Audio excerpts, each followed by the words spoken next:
Welcome back to my kitchen! Today's video, papakita ko sa inyo kung paano natin lutuin ang half kilo ng beef sa dalawang putahe. Dahil magtitipid tayo ngayon sa mahal ng bilihin, kaya kailangan natin magtipid. So papakita ko sa inyo kung paano natin lutuin ang nilagang baka. Then yung kalahati nito, dahil marami kami na harvest na bunga ng ampalaya, yung kalahati nito lulutuin naman natin siyang beef ampalaya.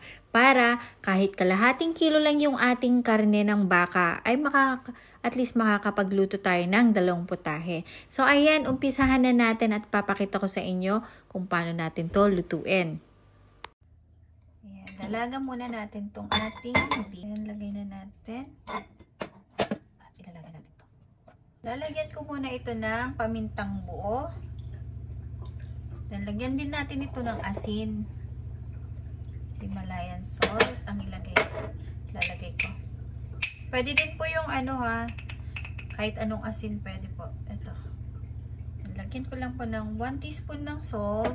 Saka natin to lalagyan ng tubig.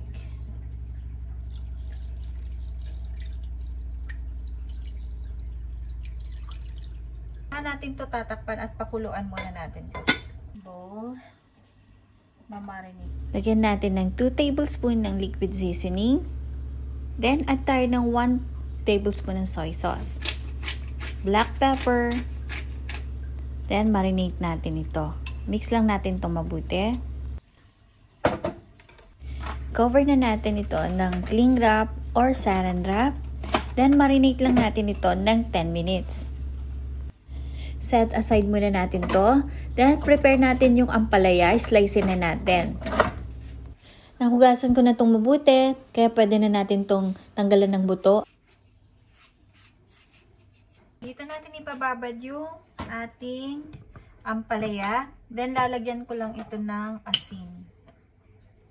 Yan, dagdagan natin. Lagyan ng asin.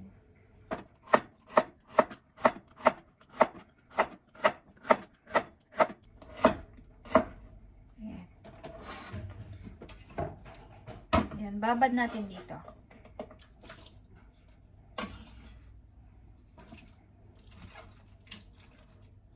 I-check natin itong ating nilalagang baka.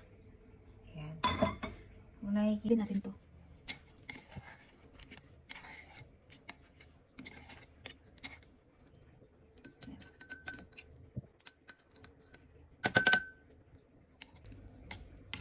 Para mabango at masarap yung sabaw na tanggalin natin.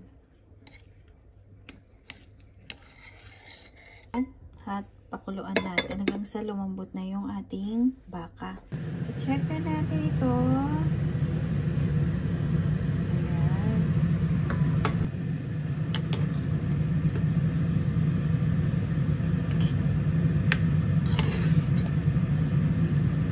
Malambot na yung ating baka, kaya pwede na rin natin dito ilagay ang mga gulay na mga sangkap natin dito.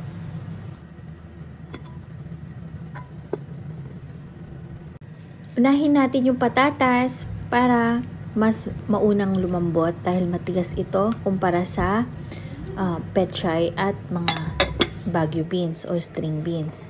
Then, after 3 minutes, pwede na natin isunod yung pechay, onions, at string beans. Lagay lang natin ito sa ibabaw nito.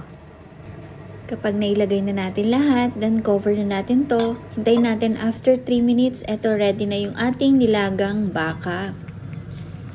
Yan. Next naman lulutuin natin yung ating beef ampalaya. Maglagay lang ako dito ng olive oil. Then, eto na yung ating na-marinate na beef. Then, pwede na natin ilagay yung ating garlic. Isang kutsa lang natin ito. Then, lagay na rin natin yung ating minarinate na beef.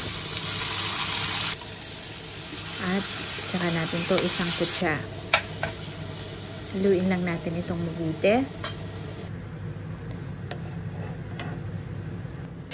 Haluin lang natin itong mabuti hanggang sa mag-change color na yung ating beef.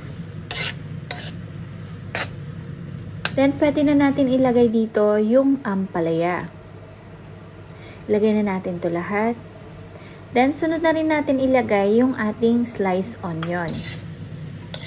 Then, haluin lang natin itong mabuti. Then, sunod nito, maglalagay tayo dito ng half cup ng water kung gusto nyo ng medyo may sarsa. Then, add tayo dito ng 2 tablespoon ng soy sauce, half tablespoon ng brown sugar. Then, haluin natin itong mabuti hanggang sa mag-combine lahat ng ingredients na nilagay natin.